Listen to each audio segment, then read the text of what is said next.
So I went 4-1 last night with the profit plays, 2-1, 2-0 elite. Like I said, 4-1 overall, but it was a bummer because it was like a bad beat. The Mexican goal in the 93rd minute with like less than a minute left in the game. They were playing +4 in extra time, 4 minutes, and they get a Hidalgo goal to win the game 3-0 over Czechia. And I got to tell you, we had the Mexico to win on the money line. Boom, that hit. And we had the under 2.5. So it was a super dangerous bet. I needed them to win 1-0 or 2-0. They led 2-0. And then in the last seconds of the game, basically, Hidalgo scores and they win 3-0. I thought that sucked my ball sack. So here's the first goal in the second half. It was zeros at the break. Here's the first goal they scored. Somehow kept that going, shoveled it off. Romo. And how about this? Stylish. Really stylish. Mateo Chavez. Listen to the Mexican roar. At Azteca in Mexico City, like 7,000 feet above sea level. Now here's the late goal that broke our backs, the Hidalgo goal. They have a third goal in them. Santi Jimenez was there. Alvarado trying to tee it up, and there is the third goal, and it comes from Alvaro Fidalgo. Oh, the humanity. I wanted to kill myself. So anyway, Mexico 3-0 over Czechia. South Africa 1-0 over Korea. Brazil 3-zip over Scotland. Guess who's back? Neymar's back. He did get into that game as a substitute late. He didn't do anything, but the fans went nuts. Morocco 4-2 over Haiti in a wild game. Bosnia Herzegovina 3-1 over Qatar. What I see is the USA playing Bosnia Herzegovina in the round of 32. And first up is Turkey tonight. And Switzerland 2-1 over Canada. That was the final as well on Wednesday. As far as baseball goes, Miami cashed a ticket for us 4-2. They beat Texas. Otto Lopez homers, has a multi-hit game. Cubs 10-3 over the Mets. They played them twice. They beat them twice. 10-5 in the nightcap. They were doing Pete Alonso chants at Citi Field. He plays in Baltimore now. And they're pissed off that Steve Cohen wouldn't give him a deal and let him go to the Orioles. They were chanting his name all night. Secondly, they had all those Norway fans at Citi Field. Those fans are fucking nuts. With all their rowing the boat and everything, and their and they did all these different like fan chants where they run from side to side together with their hands on their shoulders. Those are the craziest fans in all of sport. I mean, the Vikings Skull fans can't even hold their dicks. Norway setting the bar and setting the standard. Their fandom is craziness. They're hilarious. They party hard. Anyway, game one, Cubs 10-3. Swanson, 2 home runs, 7 RBIs. He had 3 RBIs in the nightcap as well. In that nightcap game, 10-5. The guy had the go-ahead triple and 4 RBIs. He ended up with over 10 RBIs for the day. The guy went nuts. Anyway, I think he had 11. I mean, what did he have in the first game? Hit a tie-breaking 3-run homer in the 6th and added a grand slam in the 8th inning. Swanson launched a 2-out 400-foot homer beyond the left field center wall before hitting the grand slam 2 innings later. He also homered in the nightcap. Oh, I guess Tuesday night he homered as well and has 11 RBIs in the first two games of the series. The guy went, that was in the first two games of the series, and then he did it again in the nightcap. I mean, it's crazy. Go ahead, RBI triple, 4 RBIs to cap a huge doubleheader performance. He hit a 3-run homer and a grand slam in the opener, 11 RBIs in a doubleheader, or a franchise record, breaking the mark of 10 set by Hall of Famer Ron Santo in July of 1970. That is fucking crazy. All right, what else happened? Cleveland 4-3 over the White Sox in 10. Khalil Watson drove in 3 runs, and the Guards get it done in Chicago in extras. Colorado 8-6 over Boston. Freeman's bunt, drive-in, go-ahead run was the difference for the Rockies at Coors. Angels 7-6 over the Orioles in 10 innings in Anaheim. O'Hoppy's 10th inning single drives in the winning run for the Angels. They're still 14 games under 500. They blow. Yankees 4-2 over the Tigers. Goldschmidt hit 2 home runs off of Skubal. The only guy that's ever hit 2 home runs off Skubal in a game was Goldschmidt previously. He's done it twice to him. Dominguez hit one out as well, the alien. Pirates cashed a ticket for us, 11-1 all over Seattle at PNC. Ashcraft pitched well, 6 strong innings. Andy Rodriguez had a big game. He drove in 3 runs. Ryan O'Hearn had 3 hits. Pirates roll. Boom, we cashed that ticket. Tampa 5-3 over Kansas City. Griffin Jacks pitched 5 strong innings. Yandy Diaz tied Tampa Bay's franchise record for career RBIs. Diaz hammered a line drive to left field in the 4th inning to tie B.J. Upton's franchise mark of 447 RBIs. So there you go, Yandy Diaz getting involved. How about this one? We cashed a ticket on Philly. They were losing. First of all, they were winning 3-2 the whole game. Then they're down 4-3 to the Nats. And then in the 9th inning with 2 outs, Derek Hill hits a 2-out, 2-run pinch hit home run to win it 5-4 for the Phillies. They struck out the side in the bottom of the 9th, and we cashed that ticket 5-4. That was beautiful. Absolutely beautiful. Houston 3-1 over Toronto. Looper Fido scored the winning run on an errant pickoff throw. Milwaukee swept the Reds 6-5. They get it done. William Contreras and Bowers hit back-to-back homers in that one for the Brew Crew. Dodgers 4-3 over the Twins. Betts hits his 300th career home run. Arizona 9-4 over the Cardinals. James Groover and Ketel Marte hit back-to-back home runs to cap a 6-run 4th inning for the Snakes in St. Louis. San Diego 5-2 over the Braves. Ty France homered, and J.P. Sears and Roebuck won his season debut for the Padres. They get it done at Petco. And San Francisco, Devers tied it up in the 9th with a home run, and they win it 2-1. Victor Barracoto, whoever the fuck that is, connected one out with a drive over the center field fence. So I guess it was home runs that got it done for the Giants at Oracle. Here's what's happening on a Thursday. First of all, 4 o'clock on Fox, Ecuador and Germany in the World Cup. 4 o'clock on Fox 1. I think it's Curacao. It is against Ivory Coast. That one's in Philly. The Germany game is in East Rutherford, outside of New York City at basically Giant Stadium. Here's one at 7 o'clock. It's Tunisia against the Netherlands.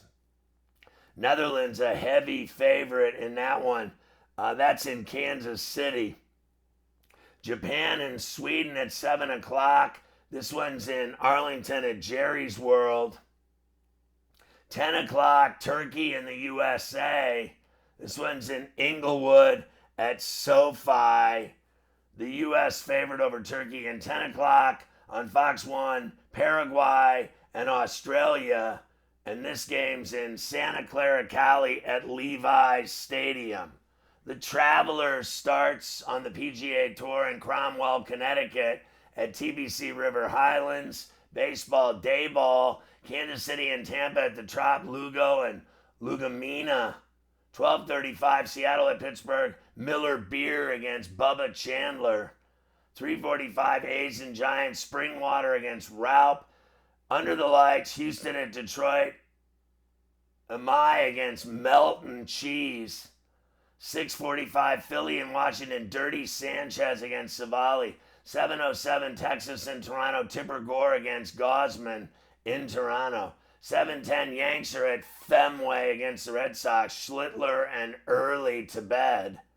7:10, Cubs and Mets at City. Oil Can Boyd against Peralta.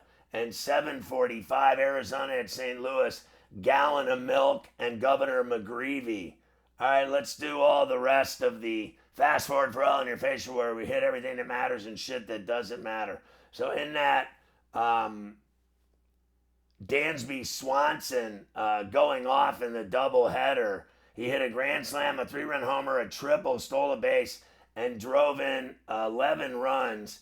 Since RBIs became official in 1920, no other player in baseball has accomplished more than 3 of those 5 feats on the same day, but Swanson did. The Cubs are acquiring left-hander David Peterson from the Mets in a deal. How about this story of the Lions, Terry and Arnold? You can't make this story up. He's facing multiple felony charges after he was arrested in Tampa last night in connection with a robbery and kidnapping in early February. You knew he had already done this, but he turned himself in. They arrested 6 other individuals previously involved in a targeted armed robbery that took place shortly after midnight on February 4th, during which 3 male victims were pistol whipped, held at gunpoint, and robbed. Police say that Arnold was the conspirator, the primary brains behind the operation, accused of coordinating and directing the co-defendants to lure the 3 men to the apartment where the assault occurred.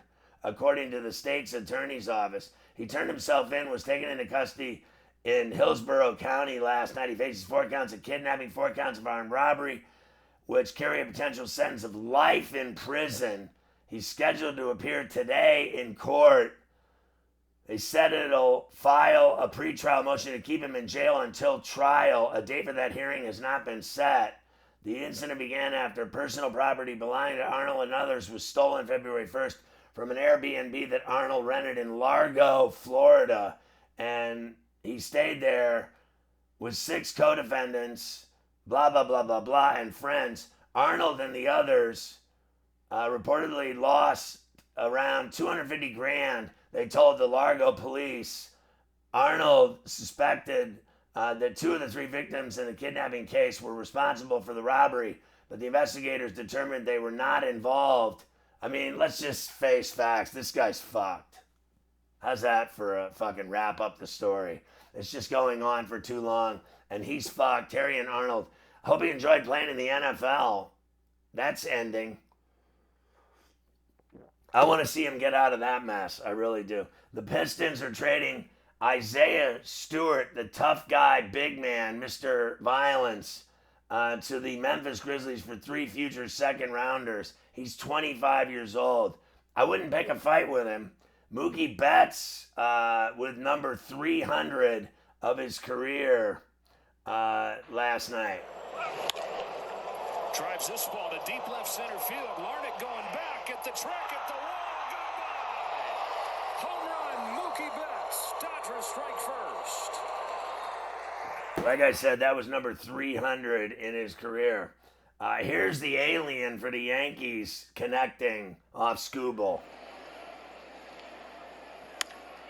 High drive, left field, green back, track, wall. See ya!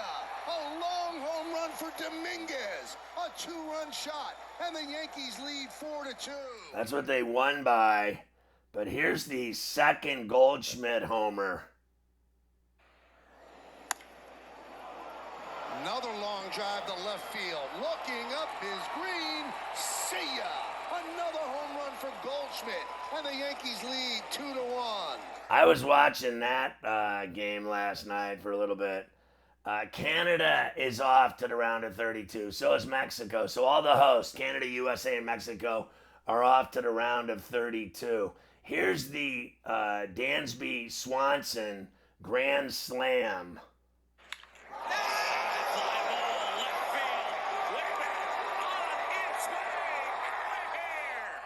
Grand Slam, Dansby Swanson. He's knocked in 7, and the Cubs indeed do break it open. Yeah, he wasn't done there either. By the way, the Marlins, how about this? 16-5 in June, and that's league best. And they lead baseball with 28 home wins. That's crazy, right? Disgraced coach, he really is. Like, nobody wants him, right? Brian Kelly, the LSU coach, who's not coaching anymore. He's joining CBS Sports Mountain West coverage as part of a 3-man booth this season. I mean, have you heard this story about this guy that played for LSU that got like a brain tumor and got all sick and can't play football anymore, lost his speech and everything else, and had this horrific brain problem and tumor. And allegedly Brian Kelly never saw the guy, never talked to the guy, never went to see the guy, just let him get sick and then fucking basically disowned him. What a fucking prick. Honestly, you wonder why people don't like Brian Kelly. I told you a million times on my show over the years, should have never left Notre Dame. He had it all going at Notre Dame. He was playing for national titles. He was always loaded. He always won. They were always in the BCS or, title games. He would have always been in the playoffs. Notre Dame's just stacked. And he left. He thought he was going to win the SEC and win a national championship at LSU, and he never even fucking sniffed it. And he didn't last either. The Capitals traded for Alex Tuck of the Buffalo Sabres. He can play. A 48-year-old Indianapolis man was charged with stalking, intimidation, and harassment of hottie Sophie Cunningham of The Fever. That blonde. She does a lot of modeling, swimsuit stuff with Sports Illustrated, you name it. She loves to show her looks and be sexy and all this other stuff. And then what comes with that territory is stalkers nowadays. So this guy got arrested. He sent her all kinds of menacing social media texts and everything else. Whatever. He was DMing her and freaking her out and scaring her and you name it. The Cy Young poll in the National League has Mizorowski on top of Christopher Sanchez, Paul Skeens, Ohtani, and Chase Burns. The Lakers' Austin Reeves signs a 4-year, $185 million deal to stay in Lipstick City.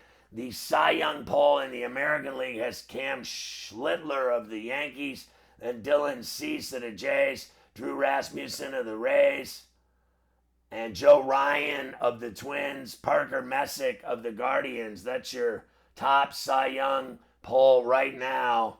We're not at the All-Star break yet. Since Sunday, 4 first-round picks in the 26 NHL draft have been dealt in 5 different trades. Number 4, number 9, number 16, and number 25. So they're having the draft. Round 1 of the draft is set for tomorrow, Friday. And here's the draft order. Toronto 1, San Jose 2, Vancouver 3, Buffalo 4, the Rangers 5. Then it's Calgary, Seattle, Winnipeg, San Jose, Nashville, the next 5. And then 11 through 15 is St. Louis, New Jersey, Islanders, Columbus, and St. Louis. And then you start 16 forward with St. Louis. Again, they got back-to-back picks. And nobody cares at all about any of the other picks after that. I have to say, I watched the second round of the NBA draft. The one thing I thought stood out to me was Braden Smith, the great point guard from Purdue. He ended up getting dealt to the Pacers after he got picked. And I was watching that draft for like 5-10 minutes, and I honestly have had more fun cranking like boogers out of my nose in traffic. Like just fucking digging for gold in my nose. Picking boogers is more exciting than watching the second round of that draft. And watching ESPN try to sell that shit. And like, now listen, I love basketball more than anybody. I love it. I love college and NBA. I love the Knicks. I love that they won the title. I love college basketball. I love college players. I'm glad they all get drafted. But I was watching the draft, and I mean to tell you, it was boring as fuck. And listening to them try to bullshit me about players nobody's ever heard of and have never watched and have never seen and try to sell me their fucking their script of these guys' talents and all the rest and what they're gonna do at the next level is such a bunch of bullshit. I mean to tell you, I couldn't get off of it fast enough. I didn't even make it 10 minutes, but I did have amazing ribs last night. I ate 34C and the Young Gun made ribs, just fantastic meat falling off the bone, ribs. For dinner, that's all I had, ribs. I ate like 15 ribs. Are you fucking kidding me? They were fantastic. They were so delicious. Oh my God, they spiced them up and they had every kind of flavoring on them. It was just ridiculous. It was way better than the second round of the NBA draft. Keep an eye out for my Profit Play and Elite Play videos in the community and the Profits Max plays in the community. Let's make some money on a Thursday. USA and Turkey tonight at 10. Check it out. Ooh.